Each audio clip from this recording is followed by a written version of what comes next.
안녕하세요. 신앙생활 속 궁금증을 함께 풀어보는 시간, 알고 싶어요. 오늘의 질문입니다.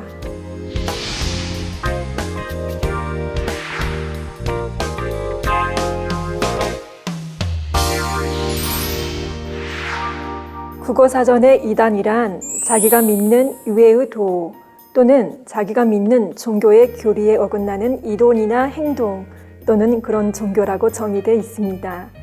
즉 자신이 믿고 있는 도나 교리를 옳은 것으로 생각하기 때문에 그 외에 다른 이론이나 교리를 주장하는 곳은 이단이라고 한다는 의미입니다.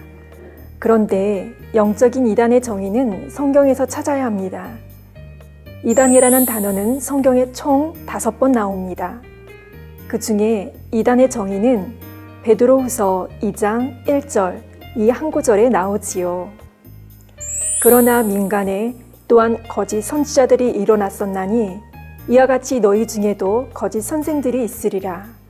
저희는 멸망케 할 이단을 가만히 끌어들여 자기들을 사신 주를 부인하고 임박한 멸망을 스스로 취하는 자들이라. 여기서 자기들을 사신 주란 예수 그리스도를 가리킵니다. 따라서 성경에서 말하는 이단이란 자기들을 사신 주, 곧 예수 그리스도를 부인하고 임박한 멸망을 스스로 취하는 자들입니다. 예수님께서는 인류를 죄에서 구원하시기 위해 저주받은 자처럼 나무 십자가에 달려 보혈을 흘리며 죽으심으로써 그 대가를 지불하셨습니다.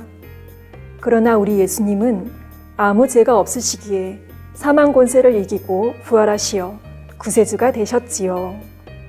이러한 예수 그리스도의 구속 사역을 부인하는 곳이 이단이지, 예수 그리스도를 믿으며 삼위일체 하나님을 인정하고 성경이 하나님의 말씀임을 믿는 사람이나 단체를 이단이라고 해서는 안 됩니다. 혹 약간의 교리적인 차이가 있으면 그 부분은 내 생각과 다르다고 말해야지 함부로 이단이라고 해서는 안 되지요.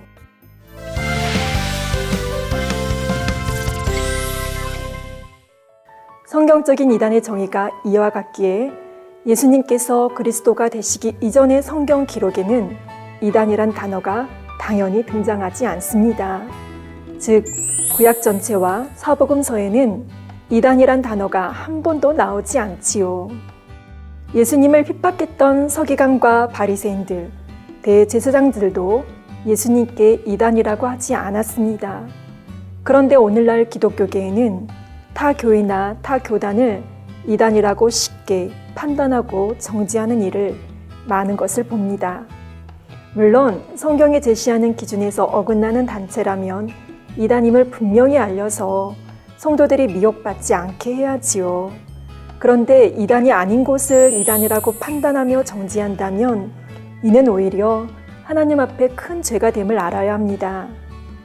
초대교회 당시 사도들이 복음을 전할 때 주님의 영이 사도들과 함께 역사하심으로 많은 기사와 표적이 나타났고 그 결과 수많은 사람이 주님을 믿게 됐습니다. 그러자 당시 유대인 공동체 사회에서 기득권을 누렸던 권세자들이 사도들을 위협하며 핍박했지요. 그런데 그때 백성들에게 존경받던 가말리엘이라는 교법사는 그들과 달랐습니다. 여기서 교법사란 유대교 율법을 가르치는 교사입니다. 사도행전 5장 38, 39절에 말하기를 이 사람들을 상관 말고 버려두라.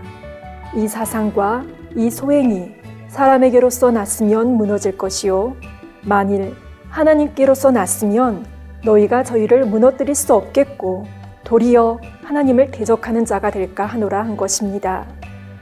만일 어떤 단체에서 하나님의 이름으로 이루는 일이 사실 사람이 임으로 지어낸 것이라면 결국 스스로 무너집니다.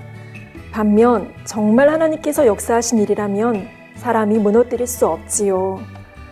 그런데도 만일 어떤 사람이 그것이 하나님의 역사인 줄 알지 못한 채 반대하고 해방한다면 이는 오히려 그가 하나님을 대적하는 자가 되는 것입니다.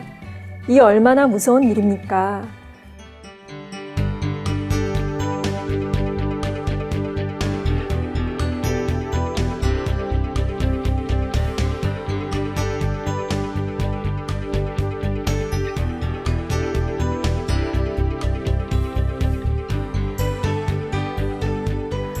그러므로 GCN 방송 시청자 여러분은 이단이 아닌데 이단이라 말하는 잘못을 범치 않기를 바랍니다.